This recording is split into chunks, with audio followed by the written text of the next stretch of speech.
When you're experiencing social anxiety, afraid to put yourself out there, that is not an accident, that is not something that's befalling you like a storm. It is a pattern that you are running. And in this video, you're going to discover one of the key linchpins of that pattern, that when you pull that thing out, the whole machine can start to crumble and the cage is broken and you're able to step out there and be fully yourself. So watch this video to the end to learn exactly how to do that. I'm Dr. Aziz. I'm the founder of the Center for Social Confidence, and I have 5 best-selling books, from The Solution to Social Anxiety to Not Nice, all focused on confidence. And I want to share tips from those books, from the calls and mastermind program that I run, from coaching that I lead, from events that I run, all the best stuff in these YouTube videos so you can find your own path to freedom. And in this video, I want to share one of the key patterns of social anxiety. So obviously, you probably know what social anxiety is, but basically to sum it up, it's I'm afraid of you, right? I'm afraid of people. I'm afraid of being judged. I think on some level there's something wrong with me and that you're going to see that and you're not going to like me. You're not going to date me. You're not going to be my friend. And so you know what I'm going to do? I'm going to avoid putting myself out there. I'm going to avoid living my life. That's social anxiety in a nutshell. And the biggest contributor to that pattern is what you're going to learn in this video, which is your predictions. The predictions are what keep that whole machine running. It's like a propaganda machine. And the predictions for social anxiety are always, what do you think? Positive or negative, right? If you think I'm going to go talk to that person and this could be my new best friend. Ooh, look at her. I'm going to go approach her and we're probably going to have a great date and some hot sex, right? Yeah, that's not what's happening. When I lived in a cage of social anxiety, trust me, those thoughts were not going through my head when I saw a beautiful woman. No, it was more like, right? What is that reaction? That kind of deflated, discouraged, because there's a prediction there that says, if I were to go talk to her, what? She's not going to want to talk to me. She's not going to think I'm worthy. She's going to be irritated, like bothered. Who's this loser talking to me? Same thing goes for approaching people to be friends. Same things for speaking up. If I speak up, I'm going to make a fool of myself. People are going to laugh at me. People are going to judge me. And when I say these things, if you experience social anxiety, you nod your head and say, yeah, I know exactly what you're talking about, because you're buying into the same BS propaganda machine that I did for many years. It's the spitting out negative, catastrophic, terrifying predictions. The problem is not these predictions.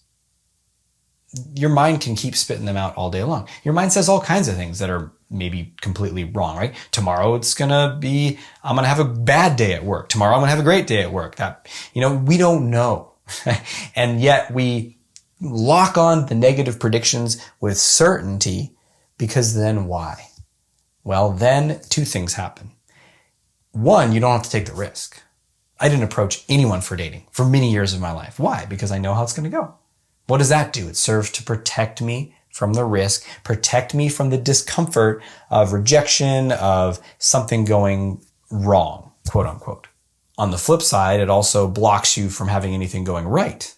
But social anxiety is a protective strategy. It's damage control. It's downsize. It's not about living your best life. It's about surviving until you get to the grave. That's what social anxiety is. And then people get towards the end of their life and they're like, oh my God, what have I done?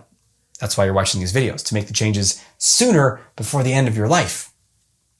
So that's one thing that happens, is we get to avoid the risk. The other thing that happens is you get to get a sense of stability and control through certainty that you're right about your identity. I know that's kind of a big mouthful, but what that means is if I think I'm a loser, that she's not going to want to talk to, that they're not going to like as a friend, and then I don't go approach anyone, I get to keep my story that I'm a loser and it feels true. And you might say, well, that's a pretty terrible thing. Why would you want to keep that? Because we'll cling to whatever we got. Certainty, even if it's in a terrible identity, feels better than I don't know. Now, that can shift for you. When I work with people and they start to take more risks in their life, I don't know can be very, very exciting.